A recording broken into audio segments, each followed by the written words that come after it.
Conte d'amour. Alexandre Weil. Le prince juste. La sérénade.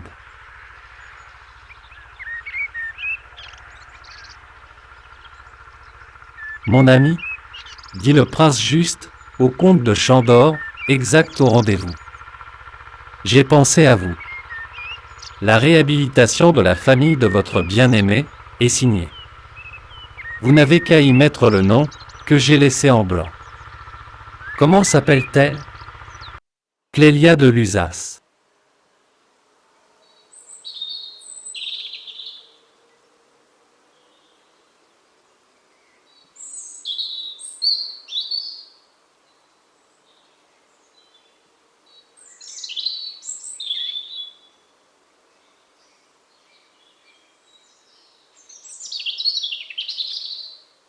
Comment?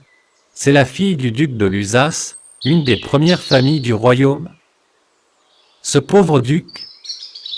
Mon intention était toujours de le rappeler de l'exil, car, entre nous, je crois que malgré ses torts, très graves d'ailleurs, la conduite de votre père à son égard ne fut pas exemple de dureté et d'injustice.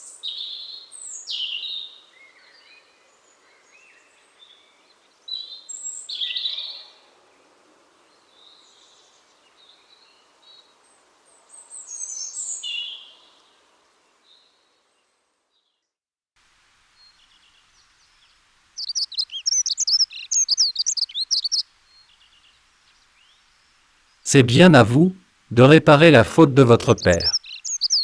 Et c'est un vrai bonheur pour moi de concilier la justice avec l'amitié. Que vous êtes bon, s'écria Édouard.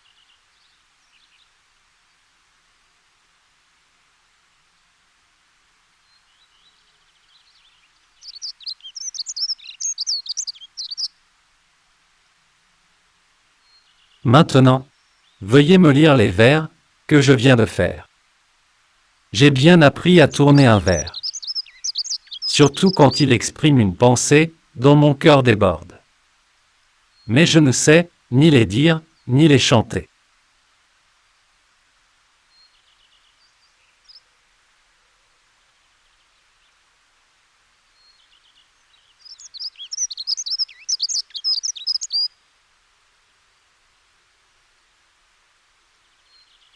Je les chanterai, répondit Édouard. J'ai une assez belle voix. Et je ne m'en acquitte pas mal pour l'accompagnement. Puis, prenant une guitare, le comte s'assit et improvisa un air mélodieux sur les paroles du prince.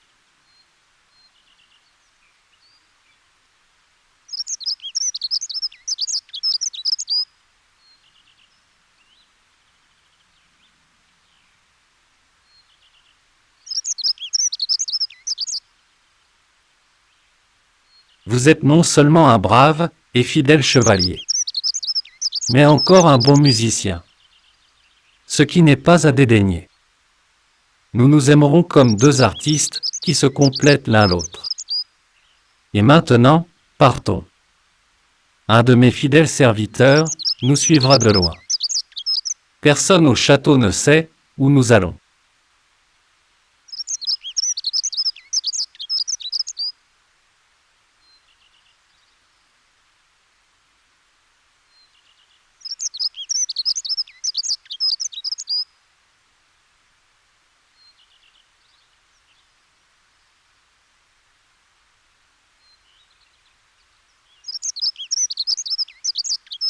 À mesure qu'ils avançaient vers la porte de la ville, Édouard, qui d'abord fredonnait gaiement son air, devint de plus en plus silencieux.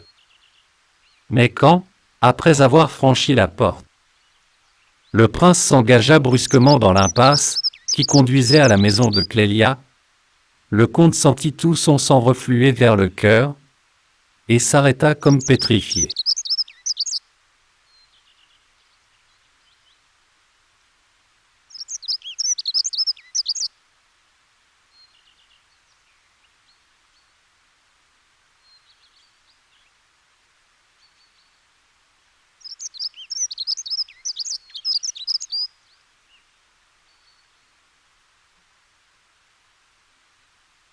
Puis, faisant un suprême effort, mais ne sachant quel parti prendre, il se laissa entraîner, jusque dans la cour. Et s'affaissa sur une pierre, en essuyant de grosses gouttes de sueur froide, qui ruisselaient de son front. « Qu'avez-vous, mon ami ?» demanda le prince. « Vous êtes tout tremblant. »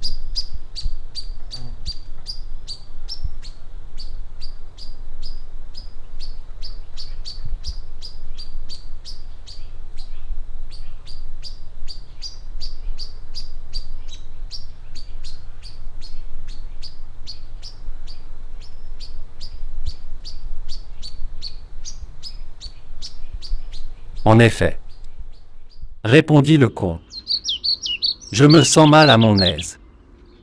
J'ai peur de ne pas retrouver ma voix, j'étouffe.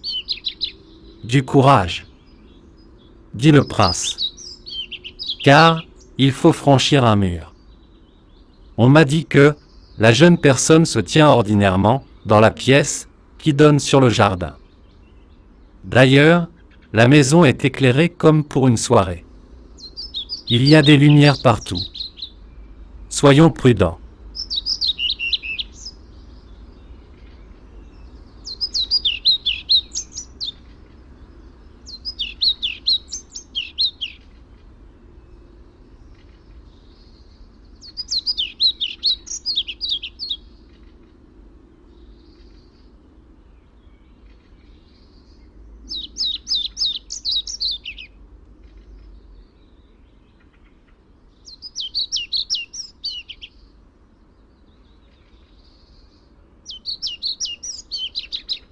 En effet, Clélia attendait la visite de son fiancé et de son ami. La meilleure prudence, sire, serait peut-être de nous retirer, répondit Édouard. Vous m'avez dit que cette jeune personne avait un frère. Elle n'est pas seule.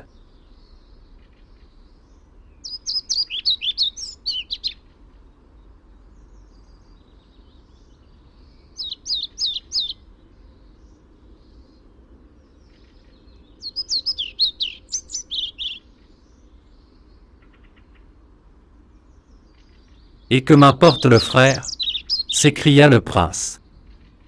Puisque mes intentions sont pures, je désire, au contraire, qu'ils m'entendent.